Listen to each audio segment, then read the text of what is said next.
उपमुख्यमंत्री अजित पवार हे नाशिकच्या दौऱ्यावरती आहेत आणि सप्तशृंग गडावरती अजित पवार थोड्याच वेळात पोहोचतील। कळवणला जाण्याआधी अजित पवार सप्तशृंग गडावरती देवीचे दर्शन घेणार आहेत। मुकुल कुलकर्णी आपले प्रतिनिधी सध्या आपल्या सोबत आहेत। मुकुल, अजित पवार सप्तशृंगी देवीच्या दर्शनासाठी येणार आहेत। इथली व्यवस्था सध्या कशी केली गेली आणि अजित पवारांचा दौरा कसा आहे? पोहोचले ते आता मंदिरामध्ये त्यांचं आगमन झालेलं आहे आणि अगदी 1 ते 2 मिनिटांमध्ये गाभाऱ्यामध्ये ते येतील आणि सप्तशृंगी मातेचं दर्शन घेतील। इथली व्यवस्था जर म्हणायचं झालं तर जो भाविकांचा ओघ होता तो आता इथे थांबवण्यात आलेला आहे, कारण छगन भुजबळ पण त्यांच्या बरोबर आहेत, नरहरी झिरवाळ आहेत, सुनील तटकरे आहेत आणि आपण बघितलं रस्त्यामध्ये नुकताच एका ठिकाणी काही संतप्त कार्यकर्त्यांनी, ग्रामस्थांनी कांदा आणि टोमॅटो रस्त्यावर फेकून आपला रोष व्यक्त केलेला होता। या सर्व पार्श्वभूमीवर अजित पवार यांच्या भोवतीचं जे सुरक्षेचं कळप होतं ते अधिक वाढवण्यात आलेलं आहे। त्यांना चोख बंदोबस्त आता तिथून पुढे देण्यात येतोय आणि म्हणूनच मंदिराच्या गाभाऱ्यामध्ये, मंदिराच्या परिसरामध्ये देखील पोलिसांचा मोठा बंदोबस्त इथे लावण्यात आलेला आहे। आता आपण बघतोय दृश्यांमध्ये की सप्तशृंगी मातेचं जे गाभारा आहे या गाभाऱ्यातली दृश्य आहेत आणि आता समोरच्या बाजूनी अजित पवार हे आता गाभाऱ्यामध्ये येत आहेत, छगन भुजबळ हे आलेले आहेत, सुनील तटकरे आलेले आहेत आणि इथले जे स्थानिक आमदार आहेत नितीन पवार ज्यांच्या आयुष्य चिंतन सोहळ्यानिमित्त आजचा हा दौरा आयोजित करण्यात आलेला होता ते देखील आहेत। त्यामुळे सप्तशृंगी मातेच्या चरणी इथे नतमस्तक झाल्यानंतर अजित पवार नेमकं काय साकडे घालतात हे बघणं अत्यंत महत्वाचं आहे। गेल्या काही दिवसापासून आजारी असल्याचं कारण देत ते महत्वाच्या बैठकांना देखील उपस्थित नव्हते।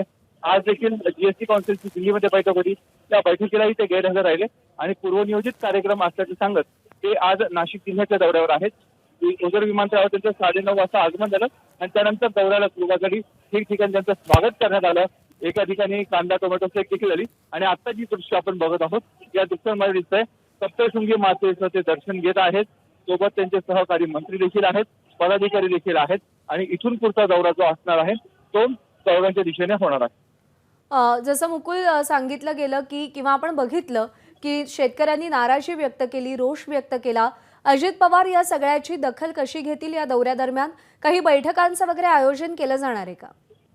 आजच्या दौऱ्यामध्ये कुठल्याही बैठकांचं आयोजित करणार नाही। बैठका ज्या आहेत त्या पदाधिकाऱ्यांशी ते संवाद साधणार आहेत नाशिकमध्ये आणि इथे देखील काही स्थानिक पदाधिकारी आहेत त्यांच्याशी चर्चा करतील, संवाद साधतील। मात्र सरकारी अशी त्यांची बैठक किंवा शेतकऱ्यांच्या रोष प्रकरणी कुठली बैठक आहे असं त्याच्यामध्ये नियोजनामध्ये नाहीये। मात्र आजचा हा रोष लक्षात घेता कदाचित 1-2 दिवसामध्ये ते कांदा प्रश्नावर किंवा टोमॅटोच्या भावावर काही बैठक घेऊ शकतात। परंतु गेल्या काही दिवसापासून आपण बघितलं 13 दिवस व्यापाऱ्यांनी संप पुकारलेला होता, त्यावेळेस अपेक्षा होती अजित पवार यांनी देखील पुढाकार घेतलेला होता, मात्र त्यामध्ये तोडगा निघू शकलेला नाहीये। आता कांद्याचे भाव देखील अपेक्षेच्या प्रमाणे कमी आहेत, टोमॅटोचे भाव देखील कमी आहेत, त्यामुळे हा रोष नागरिकांमधला बघायला मिळतोय। परंतु आता आपण जी दृश्यांमध्ये बघतो आहे की देवीच्या चरणी ते नतमस्तक होत आहेत, देवीचे आशीर्वाद घेत आहेत आणि आता देवीकडे नेमकी काय प्रार्थना करणार हे बघणं महत्वाचं आहे, कारण आजारी असल्याचं कारण सांगून अजित पवार गेल्या काही दिवसापासून सार्वजनिक कार्यक्रमांना उपस्थित नव्हते, ज्या महत्वाच्या बैठका होत्या त्यांना देखील उपस्थित नव्हते आणि त्या पार्श्वभूमीवर आजच्या दौऱ्याला अत्यंत असं महत्व प्राप्त झालेलं आहे। निश्चित मुकुल, तुम्ही राहात सोबत सध्या आपण दृश्य पाहतोय, अजित पवार हे सप्तशृंगी देवीच्या दर्शनाला पोहोचलेत। नाशिक मधली ही दृश्य पाहतोय, सप्तशृंगी मंदिरामधली। उपमुख्यमंत्री अजित पवार यांच्या हस्ते सध्या देवीची आरती केली जाते।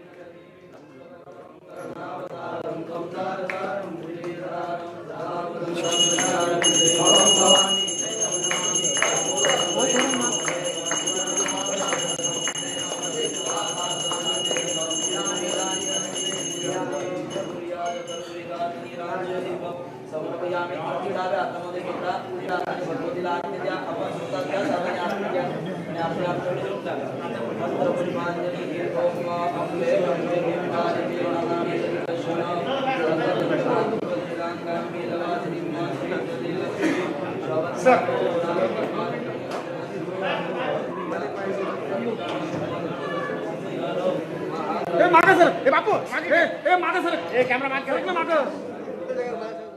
अरे हा मागा सर ना। तर अजित पवारांकडून सध्या सप्तशृंगी देवीची आरती केली गेली आहे, ते दर्शनासाठी तिकडे पोहोचलेले आहेत।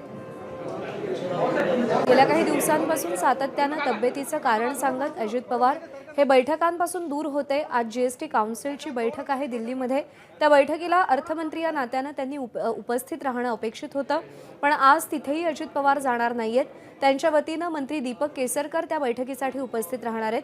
तर अजित पवार हे सध्या नाशिकच्या दौऱ्यावर असून ते सप्तशृंगी देवीचं दर्शन घेत आहेत. काही वेळापूर्वी शेतकऱ्यांचा एक मोठा गट अजित पवारांच्या ताफ्यासमोर आला. त्यांनी अजित पवारांना काळे झेंडे दाखवले. शेतकऱ्यांचं अतोनात नुकसान झालंय. अर्थमंत्री उपमुख्यमंत्री या नात्यानं अजित पवारांनी शेतकऱ्यांना मदत करावी अशी त्यांची मागणी आहे.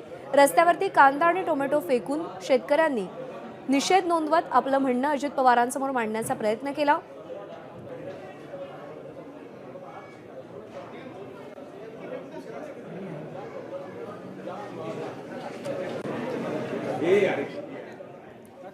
अजित पवारांसोबत मंत्री छगन भुजबळ, खासदार सुनील तटकरे, नरहरी झिरवळ हे सुद्धा उपस्थित असल्याचं आपल्याला पाहायला मिळतंय.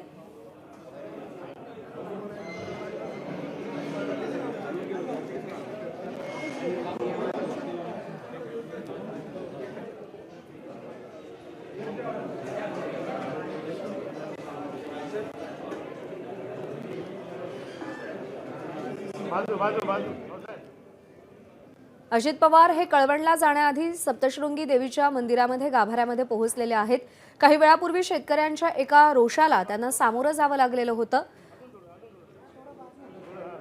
असमान पर्जन्यमानामुळे शेतकऱ्यांचं अतोनात नुकसान झालंय आणि शेतकऱ्यांच्या नुकसानाचे पंचनामे करून तातडीनं त्यांना नुकसान भरपाई द्यावी अशी शेतकऱ्यांची मागणी होती आणि त्यासाठी शेतकऱ्यांनी अजित पवारांच्या ताफ्यासमोर निदर्शनं केली. अजित पवारांच्या ताफ्याला काळे झेंडे दाखवले. तर रस्त्यावर कांदा आणि टोमॅटो फेकत अजित पवारांच्या या दौऱ्याचा निषेध सुद्धा शेतकऱ्यांच्या वतीनं करण्यात आला.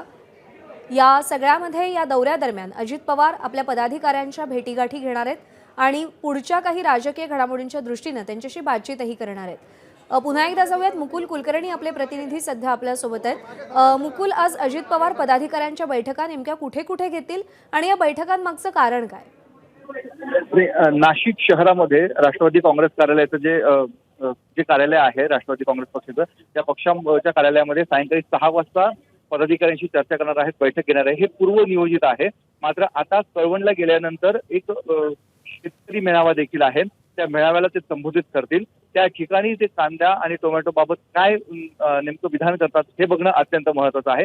कारण हा जो परिसर आहे इथला कांदा उत्पादक शेतकरी हा चिंतेमध्ये आहे. हा संपूर्ण बेल्ट जो आहे हा कांदा शेतकऱ्यांचा आहे, टोमॅटो उत्पादक शेतकऱ्यांचा आहे आणि सध्या हेच शेतकरी सर्व संकटामध्ये आहेत. त्यामुळे जो मेळाव्याला अजित पवार उपस्थित राहतील तिथल्या शेतकऱ्यांशी काय संवाद साधतात, ते शेतकऱ्यांच्या काय मागण्या आहेत हे बघणं अत्यंत महत्त्वाचं आहे आणि तिथे सरकारकडनं काय दिलासा देणार. कारण अजित पवार यांच्याकडनं मोठ्या अपेक्षा नाशिक जिल्ह्याला आहेत. नाशिकमधले सर्वच्या सर्व राष्ट्रवादी काँग्रेसचे सर्व आमदार होते, 6 आमदार हे सर्वजण आता सत्ताधारी पक्षामध्ये आहे. त्यामुळे एकूण सत्ताधारी पक्षाचंच प्राबल्य नाशिक जिल्ह्यामध्ये बघायला मिळतंय. मात्र इथला शेतकरी जो आहे तो संकटामध्ये आहे. त्यामुळे आजच्या मेळाव्याकडे सर्वांचं लक्ष लागलेलं आहे. कारण ऐन भाव पडलेले असताना अजित पवार हे नाशिक जिल्ह्यावर येत आहेत. त्यामुळे तिकडे लक्ष लागलेलं आहे. आणि आता आपण बघितलं की नुकतीच देवीची आरती झालेली आहे. देवीला त्यांनी साकडं घातलेलं आहे, वस्त्र देखील अर्पण केलेले आहेत आणि आता इथून थोड्याच वेळात अजित पवार हे माघारी परतील आणि पुढच्या ज्या दौऱ्याला आहेत ते दौऱ्याला मार्गस्थ होणार आहेत. मुकुल, जसं तुम्ही सांगितलं की ज्या भागामध्ये अजित पवारांचा दौरा आहे तो सगळा कांदा उत्पादक शेतकऱ्यांचा पट्टा आहे. शेतकऱ्यांमध्ये नाराजी आहे. शेतकऱ्यांसमोरच्या समस्या सध्या काय आहेत? शेतकऱ्यांसमोर समस्या एकच आहेत.